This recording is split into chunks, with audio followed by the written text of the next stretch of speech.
Assalamualaikum warahmatullahi wabarakatuh. Perkenalkan, nama saya Nora Syaira dengan NIM B1A1212115. Saya dari program studi ilmu hukum kelas F Fakultas Hukum Universitas Jambi.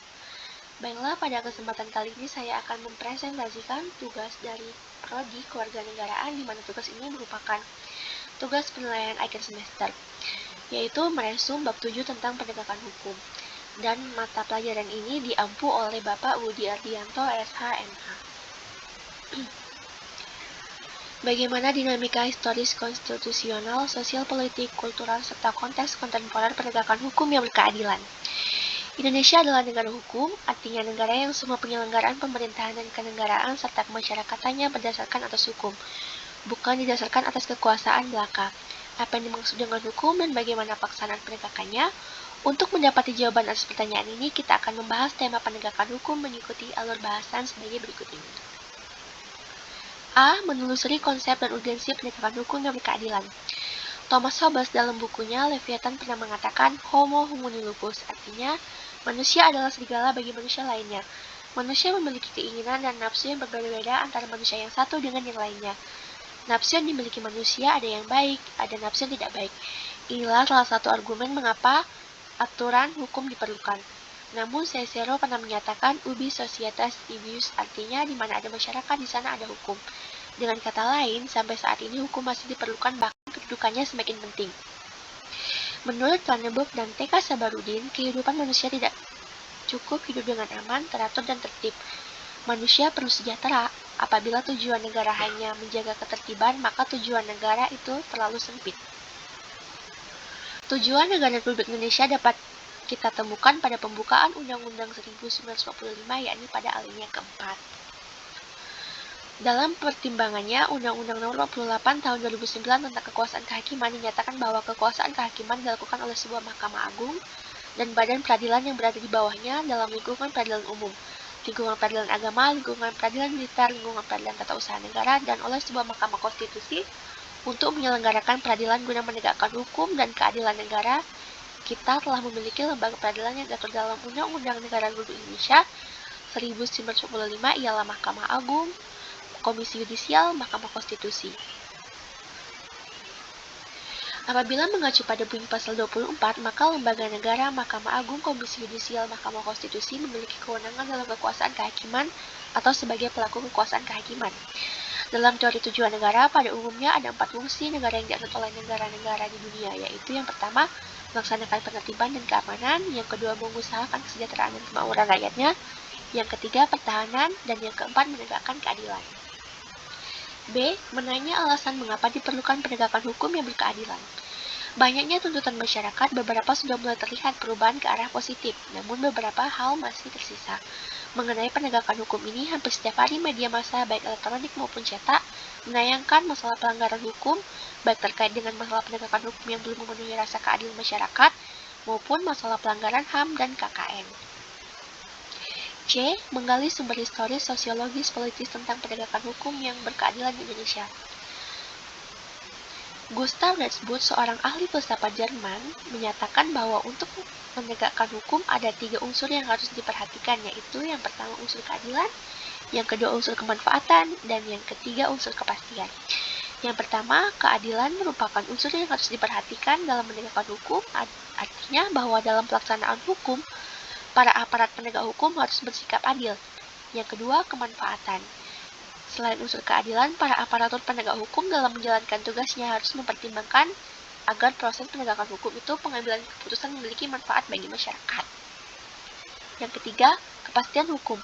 Unsur ketiga dari penegakan hukum adalah kepastian hukum, artinya penegakan hukum pada hakikatnya adalah perlindungan hukum terhadap tindakan sewenang-wenang. Selanjutnya, yang pertama adalah lembaga penegak hukum. Lembaga penegak hukum yang pertama adalah kepolisian.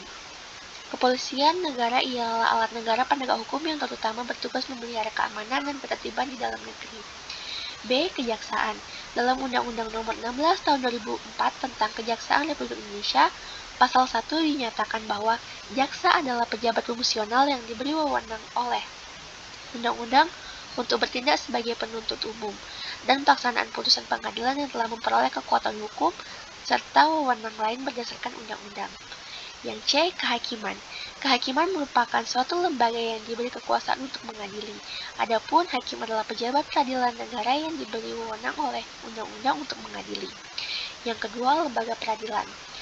A. Peradilan agama. Peradilan agama terbaru diatur dalam Undang-Undang Nomor 50 Tahun 2009 sebagai perubahan kedua Nomor 7 Tahun 1989.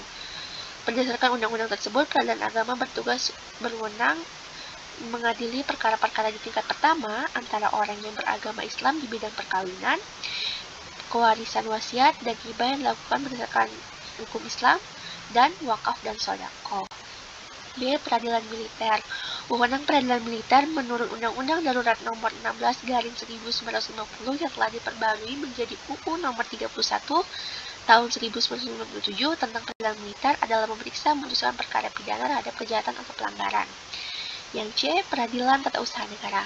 Peradilan Tata Usaha Negara diatur Undang-Undang Nomor 5 Tahun 1996 yang telah diperbarui menjadi UU Nomor 9 Tahun 2004. Dalam pasal 1 ayat 1 disebutkan bahwa tata usaha negara adalah administrasi negara yang melaksanakan fungsi untuk menyelenggarakan urusan pemerintahan baik di pusat maupun di daerah. Peradilan Tata Usaha Negara bertugas untuk mengadili perkara atas perbuatan melawan hukum dilakukan oleh pegawai tata usaha negara. Yang D. Peradilan Umum. Peradilan umum adalah salah satu pelaksana kekuasaan kehakiman bagi rakyat mencari keadilan apabila melakukan suatu pelanggaran atau kejahatan yang menurut peraturan dapat dihukum, akan diadili dalam lingkungan peradilan umum. Untuk menyelesaikan perkara-perkara yang termasuk wewenang peradilan umum digunakan beberapa tingkat atau badan pengadilan, yaitu yang pertama pengadilan negeri, di mana pengadilan negeri ini dikenal pula dengan istilah pengadilan tingkat pertama yang wewenang meliputi suatu daerah tingkat kedua. Yang kedua, pengadilan tinggi, di mana pengadilan tinggi adalah pengadilan banding yang mengadili lagi pada tingkat kedua suatu perkara perdata atau perkara pidana yang telah diadili atau diputuskan oleh pengadilan negara. Yang ketiga, tingkat kasasi. Pengadilan tingkat kasasi dikenal pula sebagai sebutan pengadilan Mahkamah Agung. Yang keempat, penasihat hukum. Penasihat hukum merupakan istilah yang ditujukan kepada pihak atau orang yang memberikan bantuan hukum. Yang dimaksud penasihat hukum menurut KUHP adalah seorang yang memenuhi syarat yang ditentukan oleh atau berdasarkan undang-undang untuk memberi bantuan hukum. D. Membangun argumen tentang dinamika dan tantangan penegakan hukum yang berkeadilan Indonesia. Di era globalisasi yang penuh dengan iklim materialisme, banyak tantangan yang dihadapi oleh aparat penegakan hukum. Mereka harus memiliki sikap baja, akhlak mulia, dan karakter yang kuat dalam menjalankan tugas. Dalam hal ini, aparatur penegak hukum harus kuat dan siap menghadapi berbagai cobaan, ujian, dan godaan yang dapat berakibat jatuhnya wibawa penegak hukum. Selain itu, pemerintah harus melakukan upaya preventif dalam mendidik warga negara, termasuk melakukan pembinaan kepada semua aparatur negara secara terus-menerus. Apabila hal ini telah dilakukan, maka ketika ada warga negara yang mencoba melakukan pelanggaran hukum, pihak aparatur penegak hukum harus bekerja secara profesional dan berkomitmen menegakkan hukum. E. Hukum yang mendeskripsikan esensi dan urgensi penegakan perkeadilan Indonesia. Sejak lama, Cicero menyatakan ubi societas ibi ius, di mana ada masyarakat, di sana ada hukum.